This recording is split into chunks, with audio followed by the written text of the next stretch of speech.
नमस्कार. लाभले आम्हा सभाग्य बोलतो मराठी.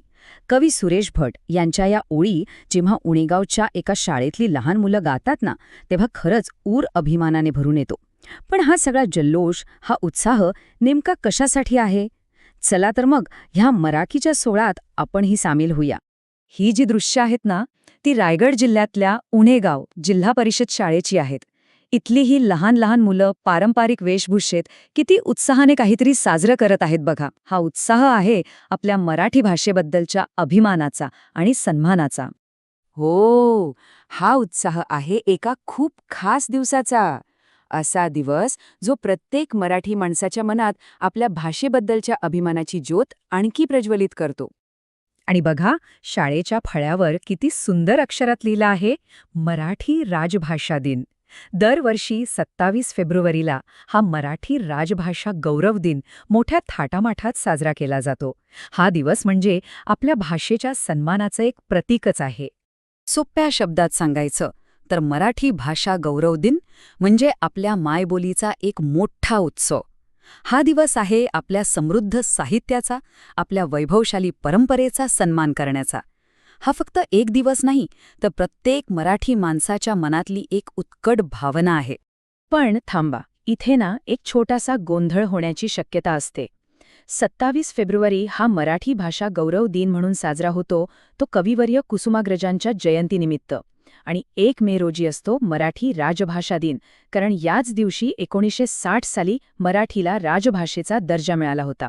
म्हणजे बघा, दोन्ही दिवस आपल्यासाठी खूप महत्त्वाचे आहेत, पण त्यामागची कारणं मात्र वेगवेगळी आहेत. आणि हा गौरव दिन ज्या महान व्यक्तिमत्वामुळे साजरा होतो, त्या कविवर्य कुसुमाग्रजांना आठवल्याशिवाय हा सोहळा पूर्णच होऊ शकत नाही.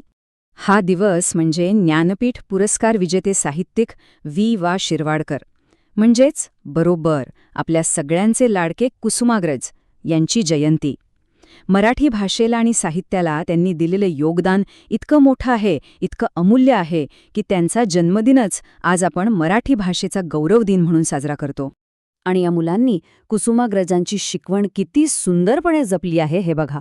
कणा आणि मराठी माती यांसारख्या त्यांच्या अजरामर कविता फलकावर लिहून या महान साहित्यिकाला एक अनोखी आणि तितकीच निरागस मानवंदना दिली आहे. पण हा उत्सव केवळ कविता आणि भाषेपर्यंतच मर्यादित नव्हता. या चिमुकल्यांनी तर जणू काही संपूर्ण महाराष्ट्राची संस्कृतीच त्या मंचावर जिवंत केली होती. अरे वा, हे दृश्य तर बघा. लहान लहान पावलं, वारकऱ्यांचा वेश, टाळ मृदुंगाच्या गजरात पंढरपूरची वारी साकारत आहेत. आपल्या महाराष्ट्राच्या या महान परंपरेचं इतकं सुंदर आणि भक्तिमय सादरीकरण खरंच मन जिंकून घेतं. आणि फक्त वारीच नाही हा, गुढीपाडव्याची उंच उभारलेली गुढी, होळीचे रंग आणि दिवाळीचा तो दिव्यांचा लखलखाट, सगळं काही या मुलांनी आपल्या सादरीकरणातून उभं केलं होतं. असं वाटत होतं जणू महाराष्ट्राचे सगळे सण त्या एकाच शाळेच्या अंगणात एकत्र आले आहेत. म्हणजे बघा, गुढीपाडव्याच्या नववर्षाच्या स्वागतापासून ते वारीच्या भक्तीपर्यंत आणि होळीच्या रंगांच्या उधळणीपासून ते दिवाळीच्या दिव्यांच्या रोषणाईपर्यंत महाराष्ट्राच्या समृद्ध परंपरेची एक अविस्मरणीय झलक या मुलांनी सादर केली. शाळेतला हा छोटासा कार्यक्रम बघून एका गोष्टीची मात्र खात्री पटते, ती म्हणजे आपल्या मराठी भाषेचं भविष्य नक्कीच उज्ज्वल आहे. आणि याच उज्ज्वल भविष्याला साजेसा एक खूप मोठा सन्मान आपल्या मराठी भाषेला नुकताच मिळाला आहे. केंद्र सरकारने मराठीला अभिजात भाषेचा दर्जा अधिकृतपणे दिला आहे. हा आपल्या सगळ्यांसाठी एक ऐतिहासिक आणि अत्यंत अभिमानाचा क्षण आहे. मराठी भाषेचा हा प्रवास खरंच खूप थक्क करणारा आहे. 1960 साली राजभाषा बनण्यापासून कुसुमाग्रजांच्या जयंतीला गौरव दिन म्हणून साजरा करण्यापर्यंत आणि आता 2024मध्ये अभिजात भाषेचा सर्वोच्च सन्मान मिळवण्यापर्यंत प्रत्येक टप्पा हा आपल्या भाषेच्या समृद्धीचा आणि मोठेपणाचा साक्षीदार आहे. आणि म्हणूनच कवी सुरेश भटांच्या या ओळी अगदी सार्थ वाटतात.